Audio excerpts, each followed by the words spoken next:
something acts on it to bring it into reality. And there's a deeper idea in there too, which is a profound idea, which is that the potential, the actuality that you bring out of potential with truth is good. And so there's an ethical element to the story as well. And I actually think that that's a great truth. I do believe that's the case, that the reality you bring out of potential with truth is good. And I think that's one of the most profound discoveries of humanity, the ability to articulate that idea. It was articulated in the first chapter in Genesis. It's a brilliant idea. And it's associated with the idea that human beings are made in the image of God, because God is that which calls reality into being out of potential, but each of us do that as well, in a small way. That seems to me to just be true. Of course, all things that are in the manifest world were once unmanifest. Right. And many of the things that are unmanifest now will become manifest. And we can choose that to some degree. We have agency. Well, we seem to, yeah. So we certainly treat each other like we do. Yeah, well, and you know, if I treat you like you don't have agency, you don't like it. It's not the grounds for a satisfactory long-term relationship. While we're in the Old Testament, I want to ask you something I saw in the book of Job that seems right up your alley. I looked at this book. I can't remember who wrote it anymore. You may even know. I expect so you will. It was a book of engravings from the book of Job by the British writer and poet William Blake. Mm-hmm. Blake had done this series of engravings based on the trials and tests that Job went through. Yep. In these series of engravings, Yahweh and Job are depicted as sort of identical. You know, they're one's in a celestial realm, one's in a terrestrial realm. At the beginning of the image, Job and his family are depicted in front of the tree of life. The instruments hang in the trees. The animals are sleeping. By the end of the image, after these various trials, you know, after Job has been tested, and we're to assume, I suppose, that there's been this journey of self, capital S, realization through these trials. The instruments are being played, the animals are awake, you know, and there's a sort of a bright future, and there's some sort of astronomical stuff, i.e. the positioning of the sun and moon is somehow meant to be significant also, and the person that wrote this book is a Jungian. Now, the thing that struck me deep, and I've been struggling with it ever since, is there's a moment where Yahweh shows the behemoth and the leviathan to Job, and he says, "These I made as I made thee." Right. And then in this Jungian analysis of these engravings, the writer says that God requires of us that we be good, that goodness itself may exist, that there is something beyond but comparable to neutrality in God the Creator, the idea of God the Creator. The image of the behemoth and the leviathan in these engravings is terrifying. The animalism of the behemoth, its musculature, its rawness. The leviathan, sneaky, dark, deep, terrifying thing. This idea of agency and God, this relationship between the unmanifest and the manifest as achieved through an individual's relationship with truth and expression, seemed to me that it was saying something that was right on the precipice of my ability to understand and certainly to convey. Okay, so the first thing I would say is, well, one of the indications that... Oh, drops another bomb, bitches. My God. Can the ceremonial witch guy ever stop dropping the bombs? Not gonna happen. I'm a bomb dropper. Alright, I won't talk about dropping bombs anymore, although the last one I dropped, kids wouldn't even go in the bathroom. Oh, that's dirty. I shouldn't talk about that. So, I'm here in my garage, which is nice, because that's where I started this whole podcast thing off. Videos too, but the videos I started making in the garage to put on YouTube. I never released on YouTube, but that doesn't matter. This is the first interview with Jordan Peterson and Russell Brand. Russell Brand asked a similar question to the one that I made my last video about. For some reason I couldn't even remember it, but I'm like, fuck it, I'll rewatch I'll rewatch those videos and see what the fuck I can learn from them, because my understanding has evolved. Therefore, the knowledge I can get from their podcast will also help me evolve, in a manner of speaking. So, all that said, this is a question that he was asked in this newest one, where Jordan Peterson is trying to get back on his feet after his little stint of bad health and trying to get back to a place where he can whatever. And in the meantime, he's trying to put out content because he's got many fans. Probably more so than your newest artist that comes out. Well, maybe not your newest artist, but you know, it's up there. But I think this is pretty cool and relevant because they had a podcast about this and they've asked this question, and then I think the way Peterson answers it and the newest podcast was better than the way he answered it here. However, both these answers can help illuminate us to what we're here to do in this reality, what we're supposed to be doing, and which further increases the validity of my point that taking up a type of magical system or any kind of spiritual system that at least teaches that we have a hand in manifestation and how to manifest our reality is even more important than ever. Because if every individual can realize on some level that they have a hand on the steering wheel of their life, and through simple practices they can start steering, and then once they realize that, they can turn those simple practices into more elaborate practices once they get a good understanding of it, which is the point of the curriculum I do, the point of these initiations and a year and a day and all these different systems, is to slowly get you used to being able to mold your reality free from fucking it up, because if you fuck up your reality, that's a hell of a thing to fuck up. But if you can get a grasp on this and be in a semi-neutral state most of the time while you're creating a reality and not creating, you know, circumstances to fuck people over, well, you know, it's gonna be good. It's not gonna be shitty. Alright, what's going on? New day. Today is Easter Monday. If you are using the Gregorian calendar, Gregorian calendar, I'm always curious on why they call it that. I mean, you can go look it up and you can go see the guy who invented it and shit like that, but the egregores and the Gregorian and all that shit is very fascinating to me. So who knows, maybe this Gregorian calendar has an egregore for every month. Definitely is dominated by a zodiac sign for every fucking month. To the point where people are born within certain months, certain times, are dominated at least by their sun sign to a certain degree, to a certain length, by those attributes, although that's more has to do with the cosmology and the stars and all that. But wow, I'm like sweating in my fucking car right now. But, woo! Anyways, so what was going on a little bit just before this about putting on him. I'm gonna take him off because I look like a fool. These shades make me look like a fool. It's alright though. I need them. It's fucking bright outside, so. I know that I look like a fool. These are my buddy Jesse's shades. So he left work early and they're on the ground, so I set them to the ground. So he told me just to put them in the trailer. The trailer was already locked, so I put it in my car. Told him about it. Let's go with it. Told him I might wear them. He said let's go too. So we're all good in the hood, even though I look like a fool. I don't have other shades here, and it's bright as a son of a bitch. So I got the Puma shirt and I got the fucking big fucking blue shades, man. I don't know how he wears these comic suckers, but his head suits him better than my little head. I think that's what it is. Maybe. Definitely not suited. Anyways, I'm gonna have to take them off because I can't even take myself seriously with these fuckers on. Alright. Oh, eyebrows. Fuck me, the eyebrows. I have it to get into whenever you're doing dope. Stick with you, even though you're not doing dope anymore. And that's one of the reasons I know the power of habitual habits.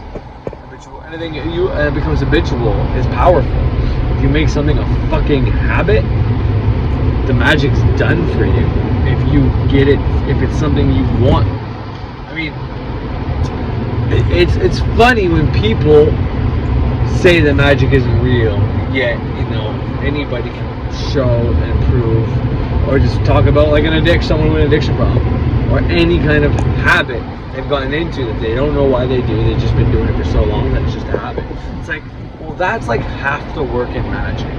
Yeah, okay, because you got a gambling problem or drug problem or dishes at a certain time, or we can have a coffee, whatever the case is. Like, okay, that's not necessarily magic, but the fact that you do it every single fucking day at the same time, or you can't even control it, you gotta go get that dope, or whatever the fucking case is, that's the magic. Is that it's been automatically programmed in you that you can't even control it anymore. So these forces that control us sometimes are no more than our own habitual fucking shit we programmed in there. And, you know, we have the audacity, some of us anyways, to say that magic isn't real, magic doesn't exist. This is all horseshit. Well, you're fucking horseshit, you fucking piece of horseshit.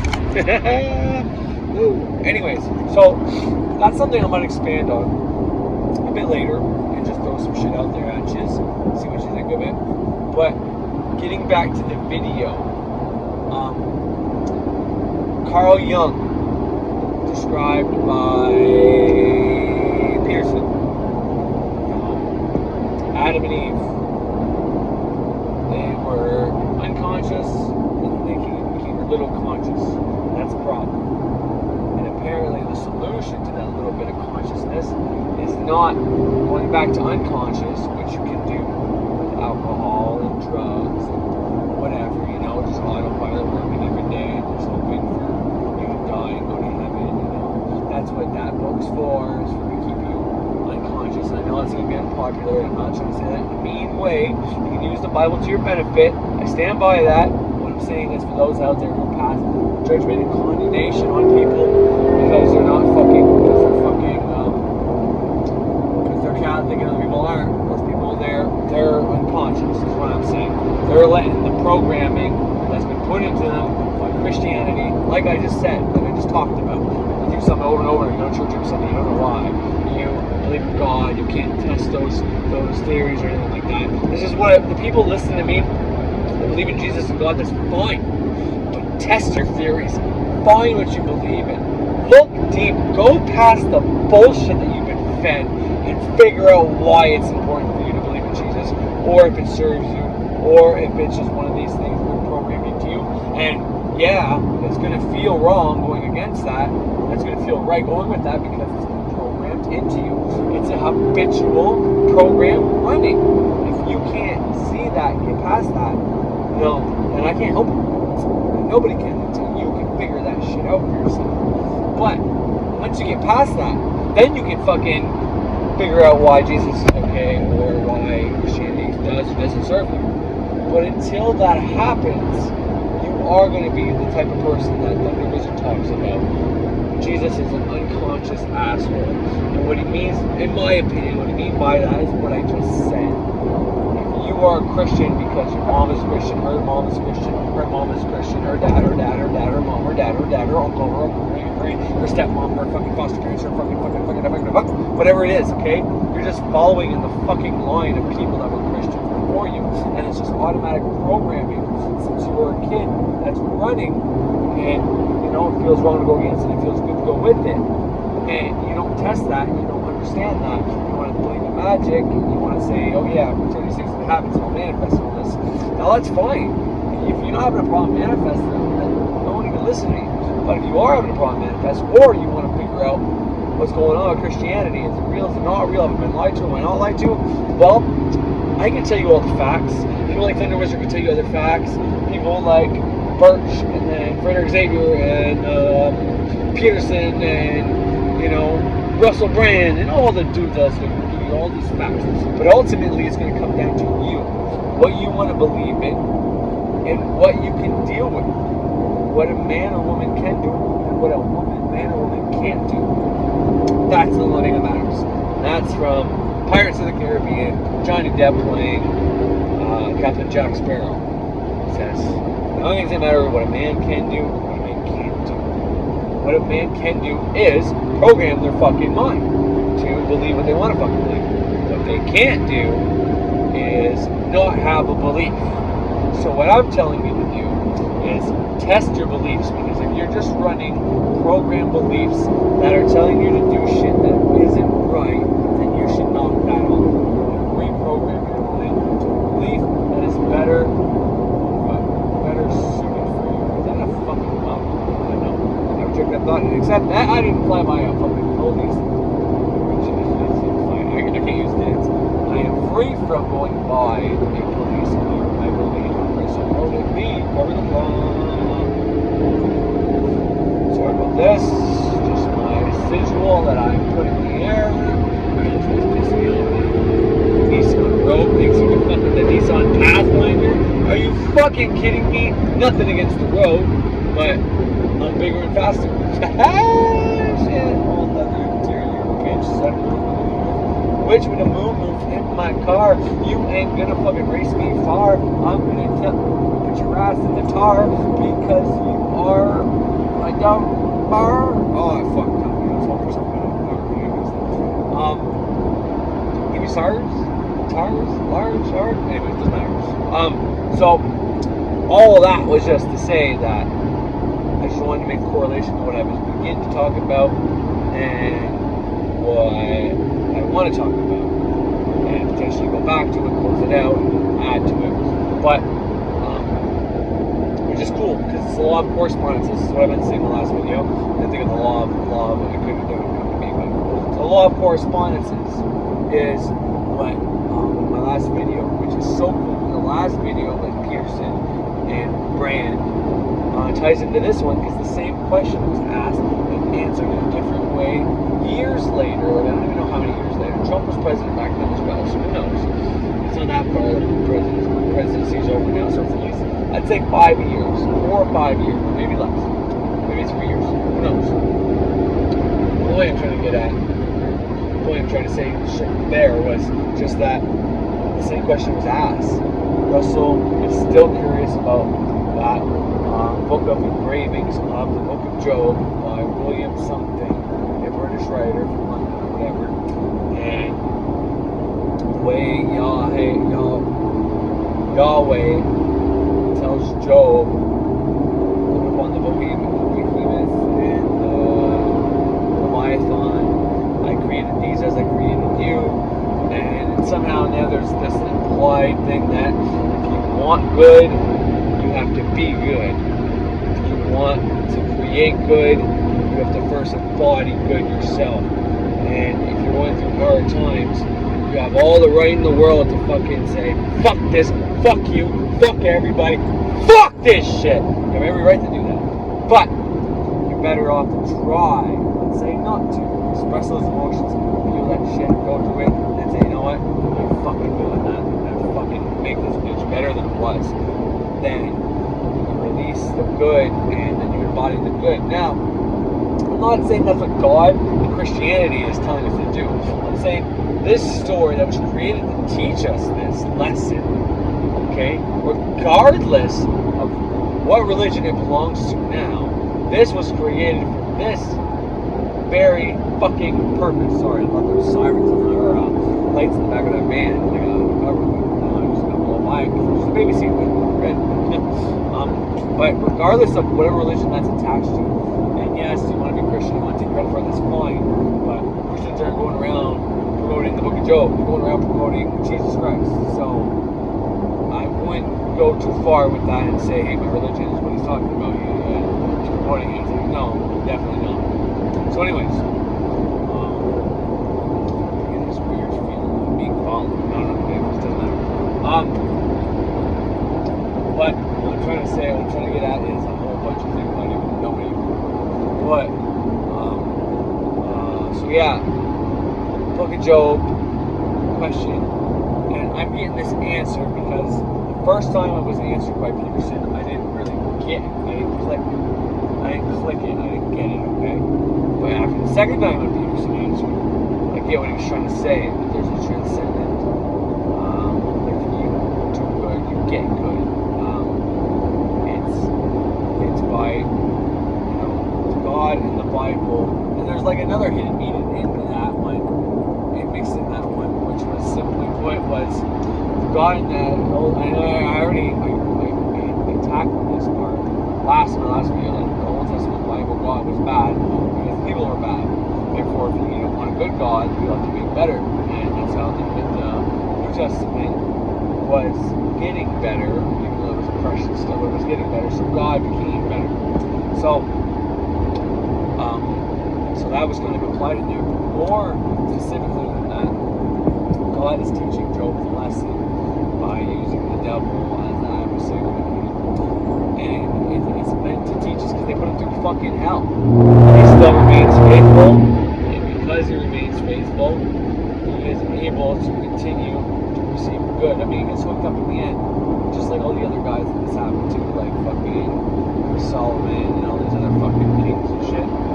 So, anyways, a little bit all over the road. So when I get home, I'm gonna finish this video. I'm just gonna rock out for a bit. I'm not tired yet, but I'm gonna get there. You're trying to map territory that you don't understand. You say, here's an image, and here's an image, and here's an image, and here's an image, and there's something uniting all of those, but I don't know what it is. It's like, well, that's what artists do, by the way. And so that's a preliminary mapping of unexplored territory. And so we could take that apart a little bit. I mean, one of the things, so Job is objecting to his treatment because, of course, God has a bet with the devil, basically, that he can take Job down and make him curse fate. He basically bets the devil that he can turn Job into Cain. And God says, no, the devil bets God that he can turn Job into Cain by tormenting him. And God says, no, Job's a good man. No matter what you do to him, he won't lose faith in being. That's essentially the bet. And you think, well, that's a hell of a thing for God to do. But then, and Job objects to God to some degree. And so he's got his reasons, man. I mean, because everything's taken away from him. And God says, I made these things, the Leviathan. So that's like the terrible element of nature. And I made the behemoth. And maybe you could say that's the terrible element of society. It's like, how dare you question me? And that's a perfectly reasonable objection. It's like, really, you're going to, doesn't matter what happens, you're going to question God? Really? Well, so God objects to that. And then you although Job, Jung believed that Job actually had the moral upper hand in that description because God behaved rather reprehensibly in having a bet with the devil. I mean, Jung wrote a book called Answer to Job, which is very much worth reading. It's quite a profound piece of work. But then you also wove into the question this idea of the ethical requirement to be good. Yeah. And there's something in that that's unutterably deep because this is right at the limit of my ability to understand things too. So it's speculative beyond belief. But it seems to me that we are thrown challenges and that in some sense those are best construed as tests of our ethical ability. So what Jung thought, his idea was something like this, that at the beginning of time, people were unconscious, and that consciousness emerged with all of its catastrophes, consciousness of death, for example. And one way out of the burden of consciousness was to return to unconsciousness. You can do that with alcohol. You can do that by being dependent. You can do that by failing to grow up. You refuse the burden of consciousness by becoming unconscious again. But there's another way forward, which is to become even more conscious. So the idea would be a little bit of consciousness is like an illness. But if you can expand that consciousness upwards enough, then it's something. It starts to become something that is its own cure. And that partly what your goal is while you suffer through life is to heighten your consciousness to the point where everything gets integrated enough so that that's proper medication for the disease of self-consciousness. And Jung believed that was really that was one of the ideas that ran through the entire structure of Judeo-Christianity, although it wouldn't be limited to Judeo-Christianity. So it's more consciousness rather than less. It's more attention. And I think there's something to that. And some of that... All right, I have to test this. Hopefully it works. I'm just using a Bluetooth speaker to see if it sucks up my sound any better so you guys can hear me better. But I want to expand on that. Like that's what I want the focus of this video to be mostly about. Is the unconscious going to consciousness, a little bit of consciousness being more like an illness or a disease, and the cure being even more consciousness. That's going to be the entire thing. But before I do that, I just really want to show the before and after. So this was just the before you saw, the first interview they did. Then they had a whole other podcast, and then years go by, well, probably about a year, because I think this was 3 years ago, and then the second podcast they did is 2 years ago, and the most recent podcast they did was like a month ago. So let's fast forward to the month ago now, and I'm going to do the same question with the answer. And then if I have time after I go through the unconscious and consciousness, how that's basically what we're supposed to do, magic, and anybody who tells you that you're thinking too much and being too intellectual and not fucking with your conscious enough is a fucking momo. And I'm not saying that everybody has to do this, because there's different paths for different people. But that's why you don't make statements like, this shit's too intellectual and all that. And I'm not trying. Sorry about that, I got cut off. I'm not trying to harp on T-Wiz. That's not what this is about. I just really like to, when I have the chance to, really point out that telling people that Western magic is too intellectual and you're too much in your head. It's like, well, especially when you hear it from guys like this, and from Carl Jung, who in many ways has shaped and formed a lot of spirituality today, especially when it comes to a lot of this stuff, because he's taken the psychology of it and turned it into spirituality and tips and techniques on how to integrate your shadow and so many other things. So when it comes from a man like that the cure to the, from going from unconscious to just conscious, and then the cure to being a little conscious but riding on your programming all the time, when the solution is even more consciousness, and then somebody is saying you're too in your head. It's like, that's like their unconscious talking. It's like, buddy, don't play with the big boys. Anyways, that's kind of mean. But before I get into all that and prove my point, I really want to show the before and after, because I think it's important, because now we have even more information to go on with this question and this answer. Yes, and forgive me because I have a response question once again, and I want to ensure that Michaela, who surely has had a lifetime of tolerating... That would be pretty cool if that once again he said was because he remembers him saying this question.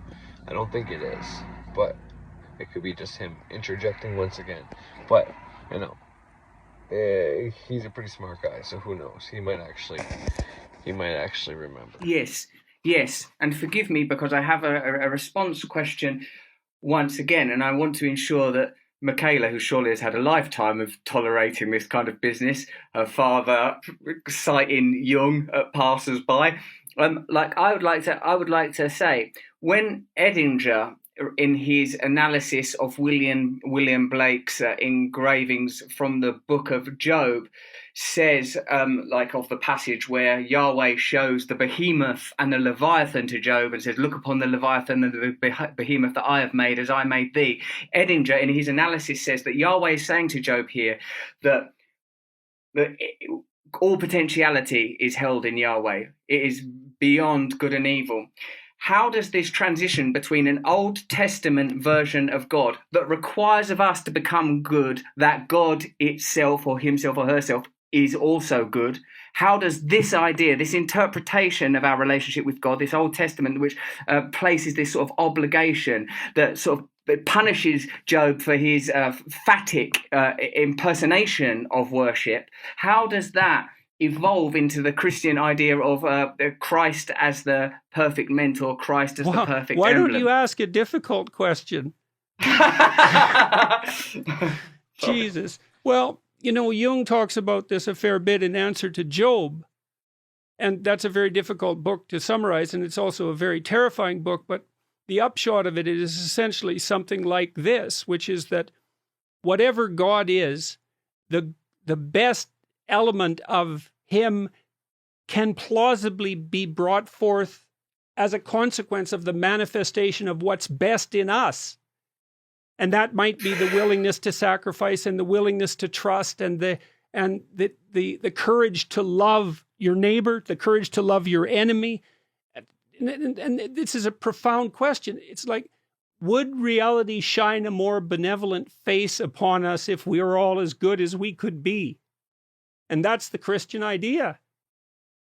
And I can't see that idea is wrong. Now, and I think certainly Jung interpreted the story of Job in that light, and he believed that Job sort of set God back on his heels, so to speak, by being a more moral agent in some sense than God himself was. But underneath all that was this notion that if you acted as if God was love, if you believed that, and that would be manifest in your perceptions and your actions, that would invite the deity of love into existence.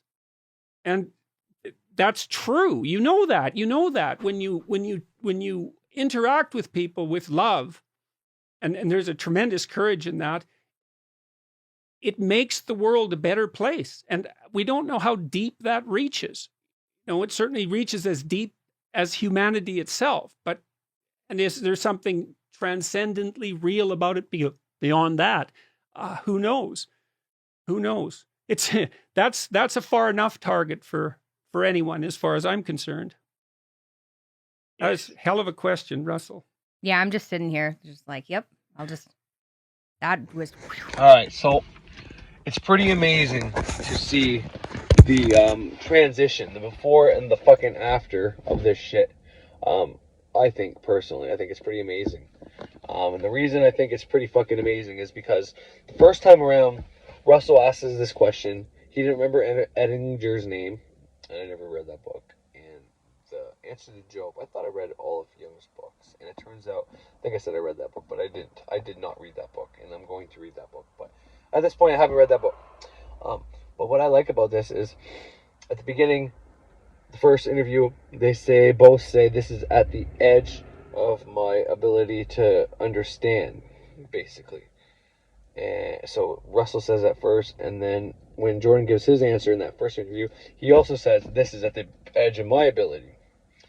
Once again, probably like 4 or 5 years later, whatever this is later, well, at least 3 years later, because it says 3 years ago for the first one. So 3 years later, or more, close to 4, let's just say,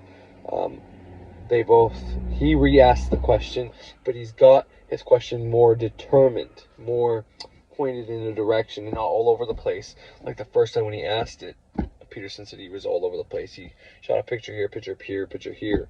And that's one of the reasons why he's like, I know you are a artistic, I forget all the descriptions he gives, or the adjectives for what kind of person he is. But, so Russell has evolved. Peterson has also evolved to be able to answer the question in his ability better. So the first time he gives a similar answer to what this is, but you have to really be looking for it.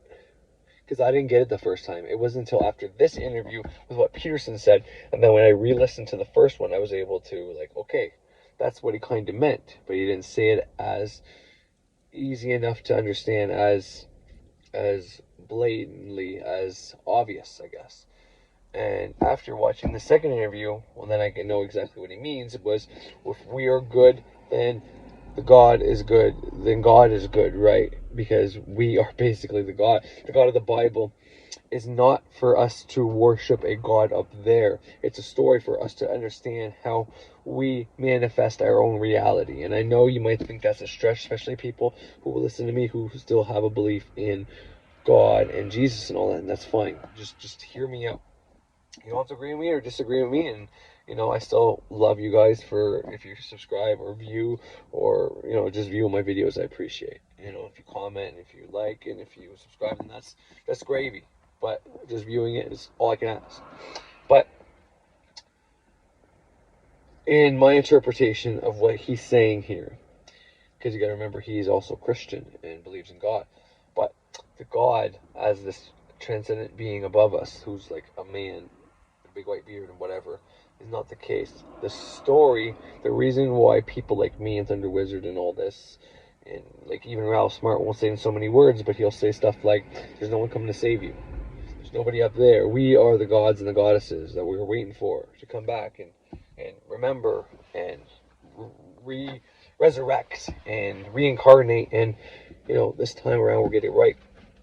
We're that person we're waiting for. But what the story teaches you is that whether you blame it on God or the devil, whatever excuse is pissing you off, like earlier I said, you can say, fuck that shit, you can have all the reasons in the world to be mad at being and take it out on everybody else. But what's going to happen is you are going to perceive or blame or just simply create those circumstances. However you want to look at it. However you want to say, okay, well, it makes sense that I'm getting a bunch of bad shit. Like when you can step aside of it and look at it objectively, you can step aside eventually years down the road and be like, wow, no wonder I got so much bad shit there, because I was stealing, I was swearing, I was doing all these bad things that are all against the commandments, so God was punishing me. That was my karma. Or you can just think of it as karma, whatever you want. Or you can take the occult interpretation. What I'm trying to tell you is everything is a circuit, everything is a cycle, everything you put out comes back to you. So this is what Peterson is saying. He said it the first time slightly, and then he said it again this time even more obviously, that if we manifest the best good we can be, then God manifests as a good God and not a mean, punishing disciplinarian. But if we are mean and we punish our kids for no reason, well, then we're going to get punished for no fucking reason. Because that's the kind of shit we're manifesting. That's the kind of energy we're putting out there. So whether you want to think of it as a God up there is going to punish you, and this is why you should do good, which, you can. But the problem with doing it like that is you have an scapegoat, and it's not good, because then you don't have personal responsibility. Then you don't realize the things that you do have consequences to your actions. You know what I mean? And then you can also be this unconscious person that I'm going to get into later, or what I'm going to get into soon. Meaning, like, the cure to what we're going through is more consciousness. Is to be able to consciously put shit into our subconscious to play out in our life. And it's like, well, how is that the cure to our little bit of consciousness? Well, the problem is when we were unconscious, we were just running off of what was going on. We weren't conscious about anything. The problem with now is we are conscious a bit, where we can live and do things, but we can easily step into habits and habitually be programmed from TV, from watching shows that tell you 3 out of every 5 people are going to get cancer. You get that in your head and you get cancer. The cure to that is to fucking turn off the fucking TV and start programming yourself. And every time Mercury is in Gemini? No. Every time Mercury is in Scorpio, not in retrograde, but Mercury is going straight in Scorpio, you do a candle and you thank Archangel Raphael for having great health. And even more than that, just every fucking Wednesday, you put on a fucking candle, you have great health. And then you never have to worry about getting sick, because you figured out the trick to hacking into your subconscious mind with your conscious mind. So with your conscious mind, you are even more conscious than most people out here. You are even more conscious than the most people out here. And you're able to hack in to your subconscious mind. This is why they say this is the cure. This is the cure to that consciousness. This is what this Bible's trying to tell us. But when the people wrote it, whenever the fuck that was, when they wrote it, they were only able to write it in a way of a story. And they might not even know why they were doing it, but because we are slowly transitioning to even more consciousness and starting to be able to, on a big scale, there's always been people throughout history that have been able to do these things. Some people couldn't even tell you how they can do it. When people can just touch other people and heal them, they don't know how that happens, but they know the gift. Right? They're able to put so much energy into that astral or into their subconscious mind to be able to fucking heal that person as if it's healing themselves. They don't even know how they're just born with that gift, because sometimes some people just need to be born with gifts. I can't tell you why. Maybe it's just the way their chart lines up. Who knows? But for the most part, we're getting on a mass scale where people are learning how to be able to hack their own programming, their own computer software, their own subconscious mind. Okay, everybody's learning how to do this on a mass scale, and to tell people that too much in your head, don't do all that shit. It's like, okay, he's offering a different way to do it for a different crowd of people, so I'm not dissing them, but I'm just saying for a lot of people, this is actually the cure, because the more conscious you can be, the more you can understand these concepts, and then once you start putting them into practice, because if you don't put it into practice, it doesn't mean shit. You can know as much theory as you want, how this shit works, and listen to me say all this shit, but if you're not putting it into practice and coming up with other things you can add on to what I'm saying now eventually, or at least just putting what I say into practice and then starting to understand it because you're doing it, then it doesn't mean shit. But because once you start putting it into practice, you're going to figure out even more things that I haven't thought of yet. But anyways, the point is, what he said the first time still makes sense with what he said the second time, is what I'm trying to get at here. First time, he gave an answer, and he said, there's trials in life, And basically, you know, because Job gets shit on, he's got both deity of good and deity of bad fucking with him. And he's basically going to make the choice, good or bad. And it's not like he's from a neutral stance where everything is good. Because if everything is good, it's easy to pick good. When everything's bad, it's easy to pick bad. But what this story is teaching is when everything was bad, and he was able to maintain and still go good, then he was still able to manifest more good. And at first it didn't work like that. You know, he manifested bad, he manifested bad, he manifested bad. Bad shit kept happening. Maybe he's blaming it on the devil. Maybe that's why the devil's there. And then when he decides to, I don't care if the devil's going to do this shit to me, I'm still going to remain good, then boom, he fucking bet the test and won the game. Maybe that's our game. So maybe it doesn't matter if you believe in God or the devil, but if you do believe in God and the devil, then maybe when the devil shows himself to you and starts fucking up your life, then you still choose to do good and you still choose God, then maybe it doesn't matter how you look at this. If you look at it my way or your way, it doesn't fucking matter.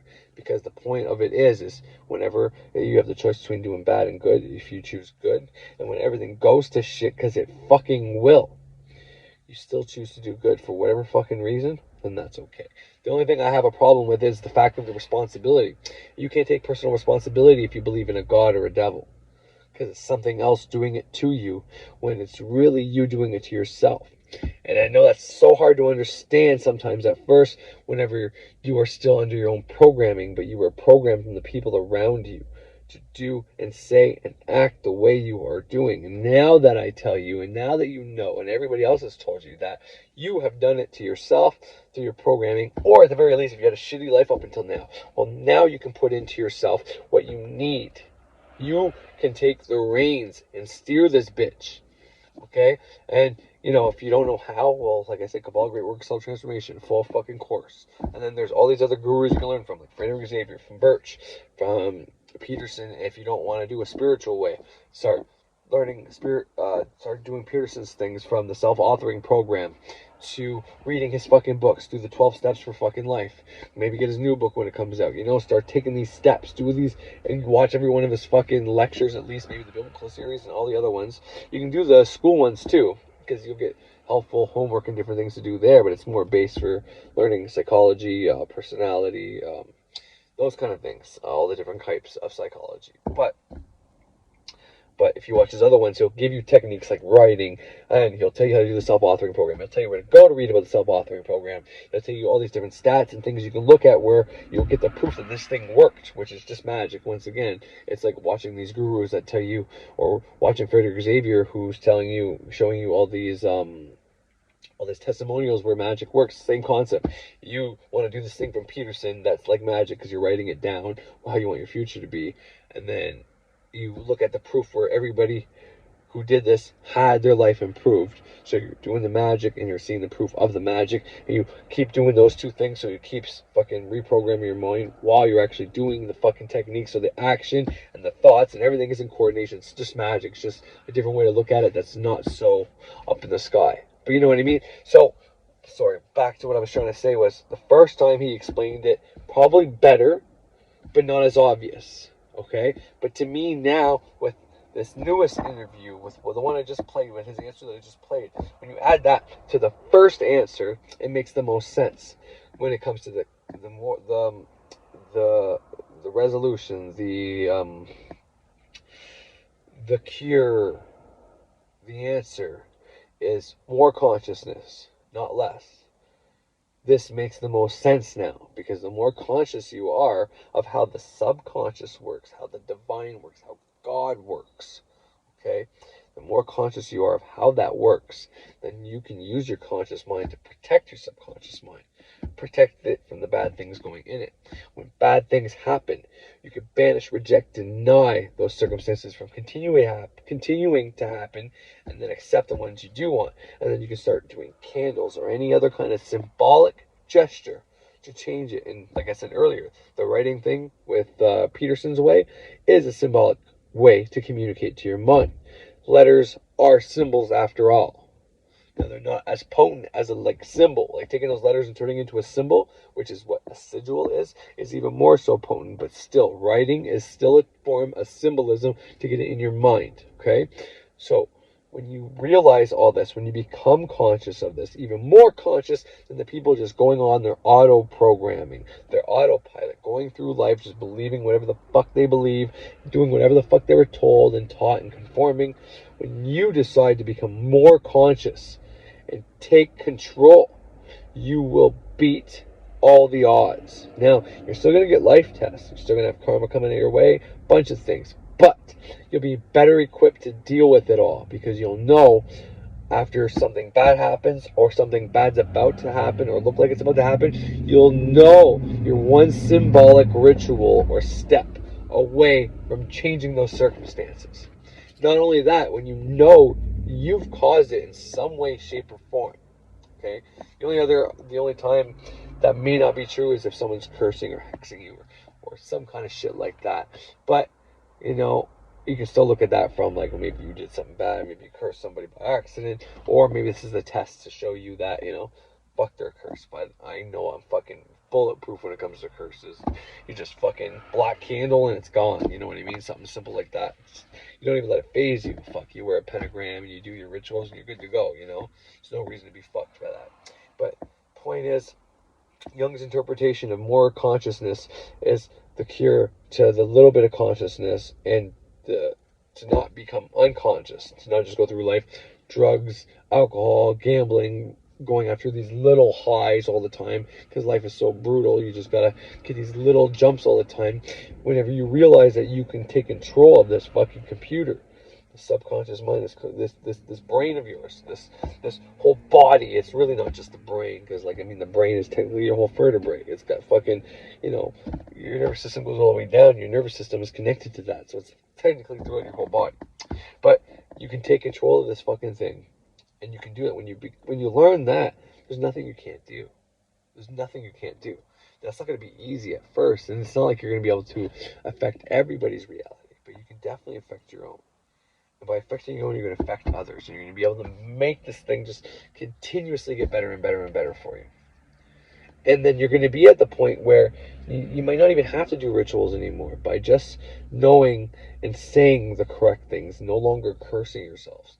And, you know, you write down every once in a while that you got a bunch of money and that you're healthy and that your kid's doing great or whatever the case is. Or you just accept those thoughts on a regular basis. You know what I mean? It's like a form of praying, right?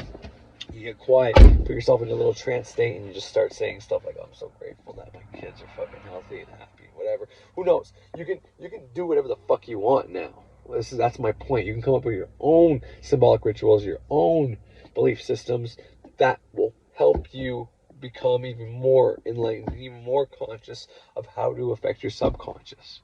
Because once you open up this gateway, then I'm telling you, like, these ideas just flow to you. Like I told my wife today, I'm like, babe, I have to record today. I know we've been so busy lately, but these ideas have been busting at the seams. I've been watching the same episode over and over and over again just to keep it fresh in my mind because I didn't write any of it down like an idiot. But the problem is when I write everything down, then I don't read it after, and I feel like I wasted my time. But it's never a waste of time when you write. And I know that's stupid of me, but that's the procrastinator in me. I'm far from perfect. But point is, like, it's been busting at the seams, and I'm like, I gotta record tonight, babe. I gotta record tonight, babe. She's like, oh, I'm gonna watch Grey's Anatomy. And I know I preach all the time not to watch these doctor shows. She's the reason I fucking say that. But anyways, and that's why I gotta keep doing magic to protect her ass. But anyways, don't even want to speak any of that in existence. But point of all this, like I said, I'm just gonna probably stop it here because I think I made my point. But the point of all this is to simply say that more consciousness is the cure to the little bit of consciousness we have. And it goes back to the first things I started talking about the autopilot, the program system that we are running, okay? Someone who's just unconscious, running their unconscious programming. Yeah, they're conscious. They're walking around, they're breathing, they're doing their job, they're talking to people. But you can tell sometimes when you're around somebody who's very unconscious about what they're doing. They have no idea. And they're just kind of like in the zone. They're not even responding to you. You know what I mean? Like, I've seen people like that. So have you, and you know exactly what I'm talking about. That's, you know, and who knows? They're doing their steps. They're getting to where they had to get, you know. When I was just working at Matrix, I didn't question anything. I was just doing my thing. And it was when things started getting so obviously corrupt within the workplace that I started questioning everything. And then as within, so without, I was questioning everything at work, so I started questioning the things outside of work. And it started waking me the fuck up. And that's how it happened for me. So sometimes things didn't get bad just to fucking get there, you know what I mean? And all outward appearances, it seemed like that was a really bad thing. Like, well, I lost this good job. At the time, my wife wasn't working for the government, so I was making the big bucks in the house, not her, which she's blew me out of the water now. But I mean, that's all part of this process, you know what I mean? Anyways, doesn't matter. But what I'm trying to say is, like, I was very unconscious at those times. And when I think about it now, it's like, holy fuck, like, I know exactly what I'm talking about. How unconscious I was. But you can't know what you don't know in those moments. And then something happens, and then boom, it just clicks on. So try not to judge people when you see them like this. Because I know it's hard not to want to help people and scream this at people and try to give them this information so it wakes them up. But someone who's not ready to see it will not fucking see it, you know? And I've seen that way too many fucking times. So anyways, I think I hit everything on here. I think I hit all my points. Maybe I'll listen to this real fast to see if I hit everything. But I'm just gonna try to cut it at that. Hopefully this episode's only like an hour and a bit. And I hope you understood what I was trying to say here. Hope I made it clear. If I didn't, then I can always make another video, I guess. But more consciousness is the cure to the unconsciousness. And on top of that, where the whole love and light shit comes from, well, this is why. And I mean, it's not easy. It's an easy thing to understand that when everything goes bad, do good anyways. And that's like Thunder Wizard saying, yeah, well, it doesn't matter what kind of thoughts. If you're thinking of suicide, just fucking go out there and fucking work hard and be nice to people whenever you want to kill yourself. It's like, yeah, he's not wrong. If you take those actions, then yeah, you're going to beat those thoughts and that's not going to play out. But how fucking easy is it when you're fucking mad at the world and want to commit suicide and you're depressed to just go out there and be happy and nice to people? It ain't fucking easy. And that's why you start small with, okay, well, can you start saying some happy affirmations maybe? If you say them enough times, you might believe it. Or can you start doing these small little steps and then get you there? And that's the point of those things, is to take you step by step until you can do the bigger actions. But regardless of all that, I'm going to leave that at that. And I hope everybody enjoyed. And thanks again to everybody who does subscribe and, you know, likes and comments and all that crap. But you don't have to. But I appreciate when you do it. But like I said, it's all about the views. So everybody who's checked this out, thank you. Everybody who's ever viewed any of my videos, I appreciate it and thank you. And I wish you guys nothing but the best. Nothing but love for y'all. Have yourselves a great fucking night. So what Jung thought, his idea was something like this, that at the beginning of time, people were unconscious, and that consciousness emerged with all of its catastrophes, consciousness of death, for example. And one way out of the burden of consciousness was to return to unconsciousness. You can do that with alcohol. You can do that by being dependent. You can do that by failing to grow up. You refuse the burden of consciousness by becoming unconscious again. But there's another way forward, which is to become even more conscious. So the idea would be a little bit of consciousness is like an illness. But if you can expand that consciousness upwards enough, then it starts to become something that is its own cure. And that partly what your goal is while you suffer through life is to heighten your consciousness to the point where everything gets integrated enough so that that's proper medication for the disease of self-consciousness. And Jung believed that that was really that was one of the ideas that ran through the entire structure of Judeo-Christianity, although it wouldn't be limited to Judeo-Christianity. So it's more consciousness rather than less. It's more attention. And I think there's something to that. And some of that, see, the other thing you see in psychotherapy, for example, is that when you're trying to lead people forward out of the darkness, let's say, out of anxiety and depression and despair and resentment and bitterness and anger and all of those things, catastrophic interactions with their family, is that you get them to stop avoiding confronting the terrible things that are in front of them, right? So basically what you do, instead of saying to them, you know, those terrible things that are happening, just ignore those and find some peace, right? Get your mind away from it. That isn't what you say. You say, turn around and look at them even more than you've been looking at them.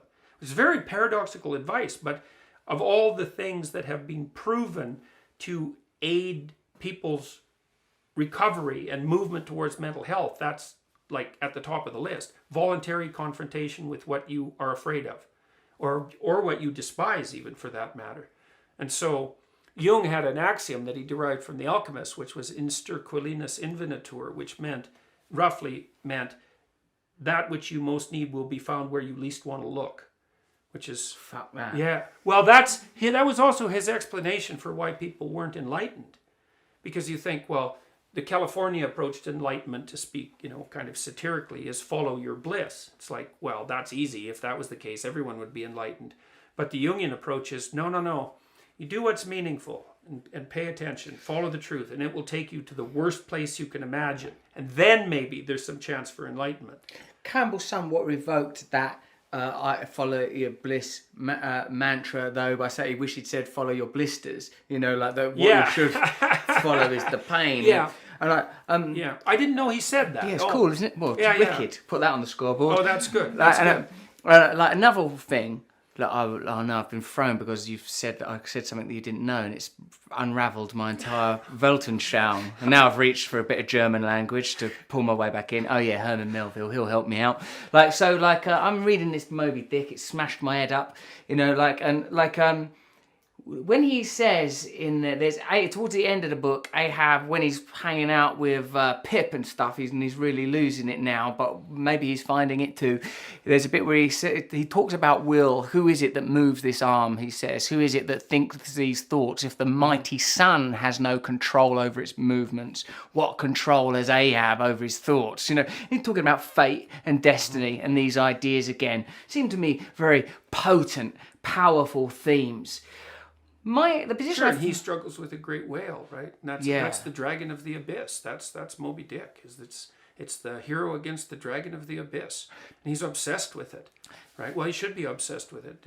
It's what to be obsessed with is the dragon of the abyss. That's the oldest story of mankind, is that your proper obsession is the dragon of the abyss. That's where the gold is.